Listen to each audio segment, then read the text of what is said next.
My name's Tommy Jordan, and I've been here in Athens since 1976. I got here, I quit some bands up in Boston and came back to Georgia to go to school and ended up in Athens and went to UGA and started some bands. I ended up in a group called Turtle Bay, which then morphed into Men in Trees.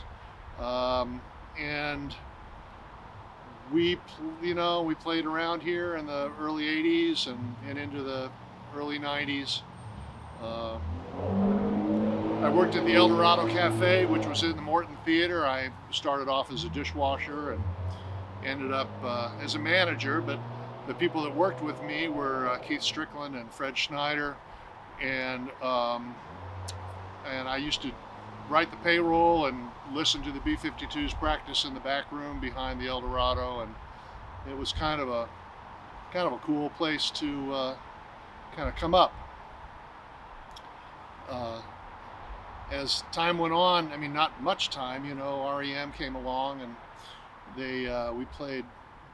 We were talking about the Steeple behind me here, and I was one of the bands. My band Men in Trees was one of the bands that played at that very first show with R.E.M. and Side Effects, and we got into the what do you call it? The big room. Anyway, the place where we played with the light bulb and had to crawl through a hole in the wall. It felt like it was really small, but must have been big enough to get the equipment through. And we had us a party. It was a good party. I don't think any of us knew how seminal and how important that party was going to end up being. But it turned out to be a big deal. So the big room is the chapel, I would guess. It's where the pulpit was, and it was there was the church itself was desanctified, obviously, and it had a bunch of apartments in it, and but as you went through, I'm going to say a closet. It's probably documented someplace, but went through the back hole, and know it was a hole. You had to crawl through, and you end up back in the chapel, and it's a dim memory. It was a long time ago, but I remember, I think we set up on where the pulpit was, or in the choir loft, or wherever it was there, and people danced down where the pews would have been, and we set up our PA from the Men in Trees PA, and everybody played, and it was a big time. But like I say, I don't know that anybody knew how important it was going to be as a day. It was just a party. It was just a party. Good party. One of the groups I'm in right now is it's called the Wild Jordan Tonks Cats, and we started playing a version of the Squalls song "Na Na Na Na Na Na Na Na," and Bobby liked it. And Bob Hay from the Squalls would sit in with us sometimes, and when we played Hendershots or wherever, and when they started putting together something to promote the new album releases, he asked us to back him up, and so we played at the 40 Watt a couple weeks ago, and we've got a show coming up at Cine, and this one here on the 27th of November, and it's really fun because the Squalls were always my good friends. Back in the day, we would play. Men in Trees would play with Squalls, and I mean, for that matter, R.E.M. would play Friday and we'd play Saturday, and Pylon was playing along, and we would share gigs with Pylon, and it was just kind of this interesting mishmash. My band was more kind of rock, dance, jam band kind of music, and they had something else. Everybody else had something else going on, but it was all cool. We were all friends and roommates, and everything like that. And so it was a real good, supportive community. It was real nice. But the Squalls were always my good friends. I love their music, and so it's kind of fun for me. Not even kind of fun. It's very fun for me to learn their songs and to back Bobby up at some shows. Make me really happy. Well, so I first came to Athens actually to go back to college. I had a 4-year gap year between my freshman year at Valdosta State College, and I went to New York when I was 19, like everybody does here, except for I left from Valdosta instead of from Athens, and then didn't make it in New York, went to Boston, played around the ski resorts and colleges up in the Boston area, and had a really good time until disco came in, and disco and me don't work. So I decided to go back to school, and I came back to Georgia and visited a bunch of towns that all had colleges, and thought Athens was the coolest. So I applied to Athens, to UGA, knowing I'd get in. Got in, and ended up staying, and got a master's and got a job here, and ended up teaching at UGA with a PhD, and that was cool. I mean, what all that did for me, so I didn't actually come here for the music scene, but I was a musician, and so I immediately fell into it, and playing at what a place was called the Chameleon, and that turned into Tyrone's OC, which then was the place where R.E.M. played, and Pylon, and we played, and then it burned down with the Little Tigers equipment and our PA system in it, and that was a very sad day.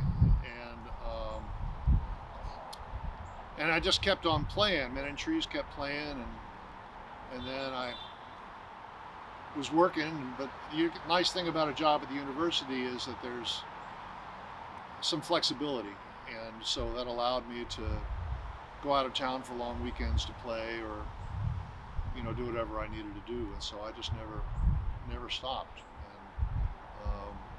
And so the job at the university kept me here. And also the fact that before I moved here, when I was 23, I had lived in 17 different places. And I thought, well, wouldn't it be nice to stay here for a little while? And when my wife and I had our sons, we thought, well, I'd like for them to stay here at least through high school so they could have lifelong friends. And one of them got married and moved away. The other one's still here playing music. And I mean, he and I are in a Grateful Dead band together. So that's Ben Jordan. And I don't know, there's no reason to leave. Everything I need is here. All the music, all the friends, all the people, community, and all that. What advice would I give to the next generation of music? The thing about music is it's a really hard way to make a living. It takes a lot of passion. It takes a lot of energy. It takes it takes the right mix of people. I mean, if you're a solo artist, that's one thing, but if you're working with a band, or even if it's just one other person, or if you're going with a band, it has to be the right mix, and you have, and I think that one has their most success with music that they love, and working with people that they love. I think that if you're in a group and you're not happy with the lead guitar player or the drummer or whatever it is, I think that, maybe it's time to think about that. But it's also, I think it's a really, really hard way to make a living. I don't think that there's many REMs and B-52s out there, especially today with CD sales down, and everything's virtual, and you cannot make a living on Spotify. And I think that we all need to have something to do. I mean, you need a job, or the joke is you need a spouse with a job with benefits. And if that's the case, they have to be pretty understanding. But you can't ever give up, and you should never stop playing, because music is something you can do your whole life, and you never have to stop. And you may not make a lot of money, but boy, do you get a lot of joy from it. And the sense of community in the music is huge, and it gives you a social structure. And and I wonder, I play music 4 or 5 nights a week, and I wonder, what do people who don't play music do at night? What do they do with their time? Do they sit at home and watch TV? Do they go to bed at 8 o'clock? My night doesn't even start until 8 o'clock. And I don't know, that's not much of advice, but it's what I've experienced. Well, I've been to concerts here. I've rehearsed here when they had. I've been to some events here. I think maybe the first time I was ever here was when they had the signing of the quote-unquote Athens guitar. I was one of the signers of the first Athens guitar. As my band Men in Trees was there, along with the Pylon guys and our folks and R.E.M. and a lot of the bands from that time period were there. But so that might have been the first time I ever came here was to sign that guitar in the party that was there. And then I heard the other day that guitar is actually in the rare books collection now at the Hargett Library on display as part of the Athens music thing there, and that was cool. That's cool. And then I've just come, here, there, and yon, and I was here when they were selling the bricks. I came to that party and bought a brick, and but I just come when I need to. It's I'm not a regular. We've had folk festival meetings here, but I like the place a lot.